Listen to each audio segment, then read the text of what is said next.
है। दिल्ली में रविवार के दिन हुए धमाके की जांच जैसे जैसे आगे बढ़ रही है वैसे वैसे नए खुलासे सामने आ रहे हैं। धमाके के वक्त जिस शख्स ने अपनी आंखों से इस धमाके को देखा उसे जी मीडिया की टीम ने खोज निकाला है। इस बीच जांच एजेंसियों को एक टेलीग्राम पोस्ट भी हाथ लगी है और करीब 100 सीसीटीवी फुटेज भी अब अहम कड़ी साबित हो सकते हैं, क्योंकि इनके जरिए उन 2 संदिग्धों की तलाश हो रही है जिन्हें जांच एजेंसियों ने देख लिया है। बस अब इनकी गिरेबान तक हाथ पहुंचने की देर है। जब उस समय धमाका मेरे को सुना, ब्लास्ट तो बड़ा था।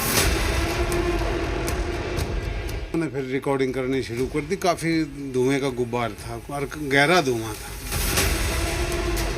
संडे यानी छुट्टी वाले दिन दिल्ली को दहलाने आए उन 2 लोगों को जांच एजेंसियों ने देख लिया है, जिन पर शक है कि ये वही शख्स हैं जो दिल्ली के सीआरपीएफ स्कूल के पास दहशतगर्दी का ट्रेलर देने पहुंचे थे।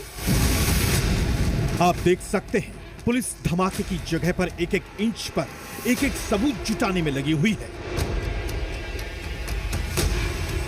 दिल्ली पुलिस सूत्रों के मुताबिक दिल्ली के रोहिणी ब्लास्ट मामले में जांच एजेंसियों को मौके से मिला है हाइड्रोजन पेरोक्साइड और दूसरा केमिकल क्लोरेट, जबकि घटनास्थल के रास्ते में आने वाले करीब 100 सीसीटीवी फुटेज भी खंगाले जा रहे हैं।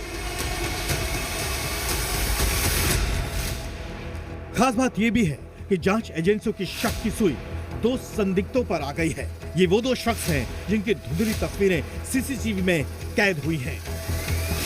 सीआरपीएफ स्कूल की दीवार के पास लगे सीसीटीवी फुटेज में एक शख्स सफेद रंग की टी-शर्ट पहने दिखाई दिया है। पुलिस अब इस संदिग्ध शख्स की तलाश कर रही है। पुलिस ये जानना चाहती है कि आखिरकार में ये संदिग्ध शख्स कौन था, इसका क्या मकसद था और मौका वारदात पर किस इरादे से आया था। पुलिस के सामने चुनौती ये भी है कि इन 2 लोगों के चेहरे धुंधले दिखाई देते हैं, लेकिन जैसे ही इनके सच का खुलासा होगा, धमाके के पीछे का मकसद भी साफ होता दिखेगा। जांच एजेंसियों की नजर एक एक फुटेज पर है, एक एक तस्वीर पर है। दीवार में हुए छेद से लेकर साजिश के तार जोड़ने तक तफ्तीश जारी है। जैसे जैसे जांच आगे बढ़ रही है वैसे वैसे नए खुलासे सामने आ रहे हैं। पुलिस के मुताबिक स्कूल की दीवार के पास पॉलिथीन बैग में विस्फोटक रखा गया था और फिर उस बैग को 1 फीट गहरे में छिपा कर रखा गया था और उसके बाद उसे कचरे से ढक दिया गया ताकि किसी की नजर उस पर ना पड़े। अब आपको धमाके के वक्त मौजूद एक शख्स से मिलाते हैं जो उस वक्त वीडियो बना रहा था। वो क्या कहते हैं, जरा वो सुनिए। जब उस समय धमाका मेरे को सुना और ये खिड़कियों में कंपन आया और पक्षी उड़े, तो वो देख के मैंने फिर रिकॉर्डिंग करनी शुरू कर दी। काफी धुएं का गुब्बार था और गहरा धुआं था, तेज था काफी धमाका। और जब भी वहां से लेकर मेरा ख्याल ये 3000-2000 मीटर का फासला है और ये खिड़कियां में कंपन आया तो ब्लास्ट तो बड़ा था। इस बीच दिल्ली स्कूल ब्लास्ट की जिम्मेदारी खालिस्तानी संगठन ने टेलीग्राम पर ली है। ये पोस्ट टेलीग्राम पर जस्टिस लीग इंडिया ग्रुप नाम से आया था, जिसके बाद पुलिस ने टेलीग्राम से भी जानकारी मांगी है। सीआरपीएफ स्कूल के पास हुए ब्लास्ट की जिम्मेदारी खालिस्तानी संगठन ने ली है, लेकिन सुरक्षा एजेंसियों के पास सबसे बड़ी चुनौती ये पता लगाना है क्या जांच भटकाने के लिए ऐसी जिम्मेदारी ली गई है या फिर इस धमाके का गुनहगार कोई और भी है। वैसे जांच एजेंसी अपनी जांच का दायरा बढ़ा चुकी है। पिछले 10-12 साल से कोई दिल्ली में कोई आतंकवादी घटना यानी बम ब्लास्ट या कोई ऐसी घटना हुई नहीं जो सीरियस मानी जाए।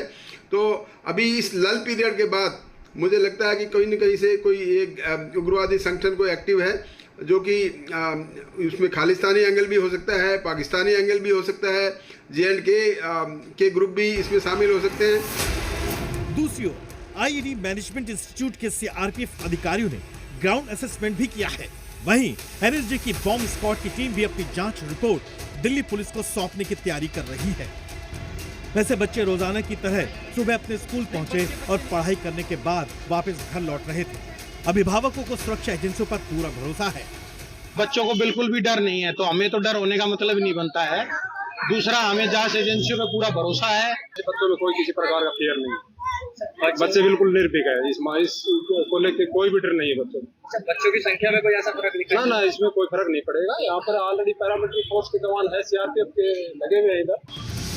स्कूल सामान्य दिनों की तरह खुले हैं, लेकिन अब सुरक्षा एजेंसियों को बड़े खतरे से निपटने के लिए और पैनी नजर रखनी होगी। दिल्ली से प्रमोद शर्मा और राजू राज के साथ ब्यूरो रिपोर्ट, जी मीडिया।